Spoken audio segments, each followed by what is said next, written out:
इसके बाद मैं आवाज दूंगा। मुरैना से अभी कोई वक्ता अभी नहीं बुलाए गए। मैं निवेदन करूंगा अमित भाई डीजे वालों से। अमित भाई डीजे वाले यहां पर हैं क्या?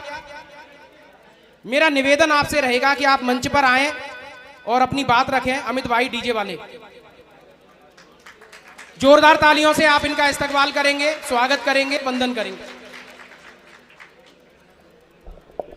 हेलो, अस्सलाम वालेकुम।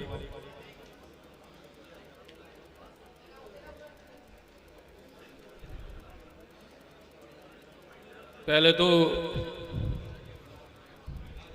मैं यहाँ बाड़ी की आवाम से और बाड़ी के लोगों से शुक्रिया अदा करना चाहूँगा कि इन्होंने जो मुहिम जौरा कला रस्ते चलती हुई आ रही है उसमें बढ़ चढ़कर हिस्सा लिया और इस मुहिम में हमारा साथ दिया।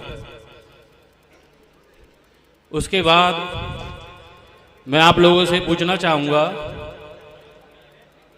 कि हम यहाँ पर सारे लोग जो यहाँ पर इकट्ठा हुए हैं वो किस लिए इकट्ठा हुए हैं? क्या केवल इसलिए इकट्ठा हुए हैं कि यहाँ पर कौन सदर बनेगा उसको देखने के लिए इकट्ठा हुए हैं, या इसलिए इकट्ठे हुए हैं कि यहाँ खाने का इंतजाम कैसा है, पानी का इंतजाम कैसा है उसको देखने के लिए इकट्ठा हुए हैं? मैं समझता हूँ हम सब लोग यहाँ पर जो इकट्ठा हुए हैं वो इसलिए इकट्ठा हुए हैं कि यहाँ से हमको क्या नया सुनने को मिलेगा, क्या ऐसी नई बात सुनने को मिलेगी जिस पे हम अच्छे तरीके से अमल कर सकें।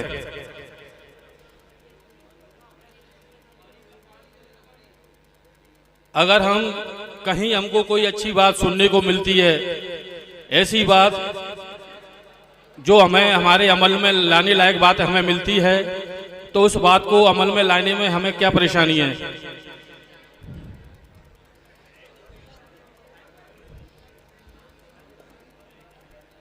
जौरा की आवाम, जौरा में जो महापंचायत हुई थी उसमें 14 पॉइंट पास हुए थे और सारे 14 पॉइंटों में लगभग किसी ने हाँ ना कुछ भी किया, लगभग सबको सहमति भी मतलब दे दी गई कि हाँ सब लोग इस 14 पॉइंटों से सारे सहमत हैं।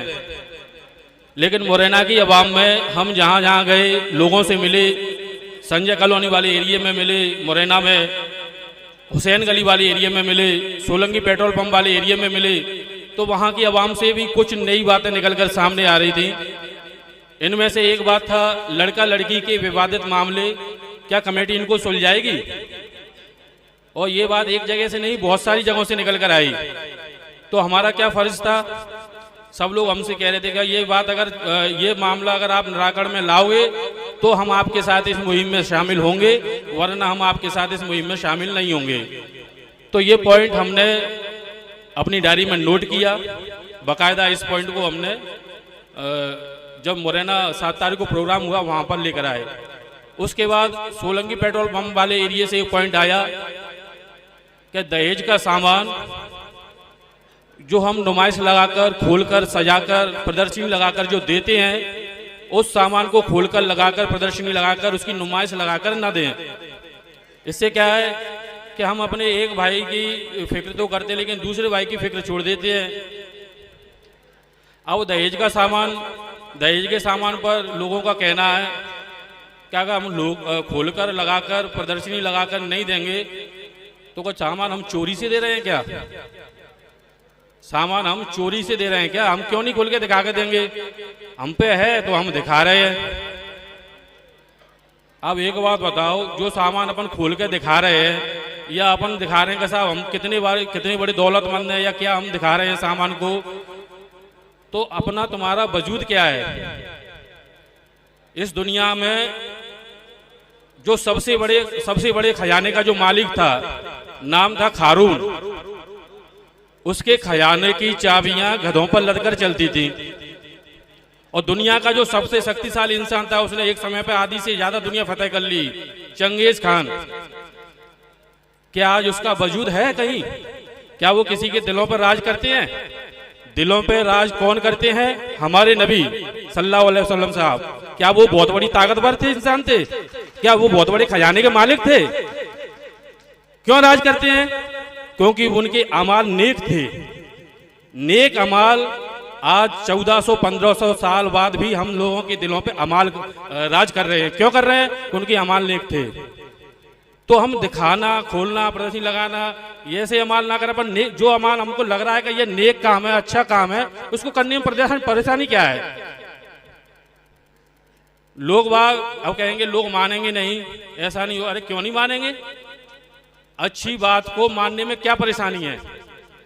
अब दूसरा मसला ये आ जाता है, लोग कहते हैं कि साहब सामान अगर हमने खोल के नहीं दिया, डब्बा फेंक दिया, तो बाद में कहूँ बिगाड़ भाव, तो फिर बाको क्या करेंगे? तो साहब तुम पहले तो जब बात सोच के रहे हो कि बिगाड़ हो गई, तुम संबंध जोड़वे के लिए जा रहे हो कि संबंध तोड़वे के लिए जा रहे हो? अगर संबंध तुम जोड़वे के ले जा रहे हो तो तुम्हारे मन में अगर ये लग रही है कि ना, तो फिर बाजा बिगाड़ का कोई मतलब ही नहीं है। अगर तुम्हें ऐसा लग रहा है कि बिगाड़ होना है तो पूरा सामान एक एक सामान लिख के भाई 100 रुपया को स्टैंप ला के रजिस्ट्री करा के दे दो। फिर तो सामान खोलकर देने की जगह अगर पैक की पैक दिया जावे तो शादियों का काम और भी आसान और भी सरल हो जाएगा। इसमें तो मुझे नहीं लगता कोई परेशानी है।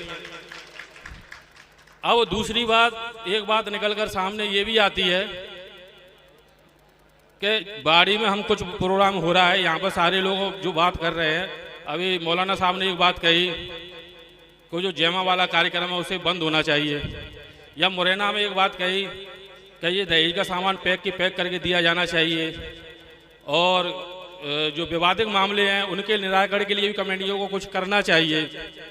तो भाई इन बातों पर अमल करना चाहिए कि नहीं करना चाहिए? आप लोग बता दो बस केवल। और हम ये कहें कि नहीं साहब वो जोरा में 14 बिंदु पास हुए हैं, बाकी अलावा हम एक कदम आगे नहीं चलेंगे, तो ये तो भैया मैं समझते गलत है। अपना देश का संविधान जब लागू हुआ तो उसको लागू होने में 4 साल लगे, और लागू होने के बाद उसमें 106 करेक्शन हुए। तो जब हम कोई किसी काम की शुरुआत कर रहे हैं, जैसे जैसे लोगों से मिलते जाएंगे, आवाम से मिलते जाएंगे, आवाम से बातें निकल के सामने आती जाएंगी, उनकी बातों को अपने मशवरे में रखते जाएंगे। अगर उनकी बातों का निराकरण नहीं करेंगे तो आवाम अपनी बात क्यों सुनेगी भैया? और हम अपनी जिद करके बैठेंगे नहीं साहब, कमेटी ने ये प्रस्ताव पारित कर दिए हैं, ये कमेटी का फरमान है, इससे एक कदम ना तो ऊपर जाएगा ना नीचे जाएगा। तो ये तो कोई कमेटी बन रही है समाज के लिए बन रही है, अपने निजी स्वार्थ के लिए नहीं बन रही है। समाज की बात कमेटी को सुननी होगी। ये नहीं है कि साहब अब लोगों का कहना ये भी है कि साहब तुम जोरा पंचायत में तुम आए थे का, कैलारस पंचायत में तुम आए थे का, फला पंचायत में तुम आए थे का। अब मैं बाड़ी के लोगों से पूछ रहा हूँ भैया जोराई पंचायत में कितने लोग गए थे? मुरैना से भी लगभग 2% लोग गए होंगे, सारे मुरैना के लोग नहीं गए होंगे। अब लोगों से जैसे मिलते जाएंगे, लोगों से आगे जुड़ते जाएंगे, जब भी तो लोगों के सामने से बात आएंगी। अगर आप अपने तानाशाही रूम में अपनी तरफ से जो प्रस्ताव आपने लिख दिए, फिर आपने बोला साहब यही चलेंगे, इससे आगे नहीं चलेंगे, तो मैं तो समझता हूँ ये गलत है। मेरे हिसाब से तो ये चीज़ें बहुत गलत है। लोगों की बात आप ये सोचो नहीं साहब लोग मानेंगे नहीं, लोग हमारी बात से एग्री नहीं होंगे कि लोग कोई और है यहाँ पे बैठेगा, ये लोग नहीं है। आप सब लोगों से मैं पूछता हूँ, बस आप मेरी एक बात का जवाब दो, अगर कोई अच्छी चीज सामने आएगी तो उसको अमल में लाएंगे कि नहीं लाएंगे? अब ये लोग नहीं है, ये कह नहीं रहे कि हम लाएंगे अमल में। और कौन से लोग होते हैं? और कौन से लोग अलग से आते हैं कहीं से? यही तो लोग हैं। जब ये लोग कह रहे हैं कि हम अमल में लाएंगे तो सब जगह के लोग कहेंगे हम अमल में लाएंगे।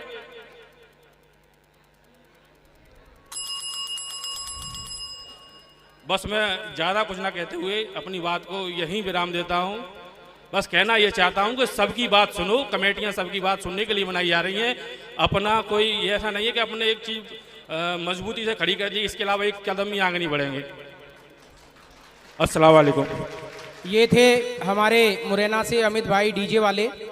निश्चित रूप से आप वो शख्सियत हैं जो प्रत्येक कार्यक्रम में, मुझे लगता है कैलारस या जौरा या मुरैना के आसपास जो भी कार्यक्रम होते हैं, आपको ये जानकारी दे देना चाहूँगा कि हमारे अमित खान साहब अपने डीजे या माइक या साउंड की जो व्यवस्था होती है वो फ्री ऑफ कॉस्ट कार्यक्रमों के लिए करते हैं। एक बार जोरदार तालियां इस बात के लिए।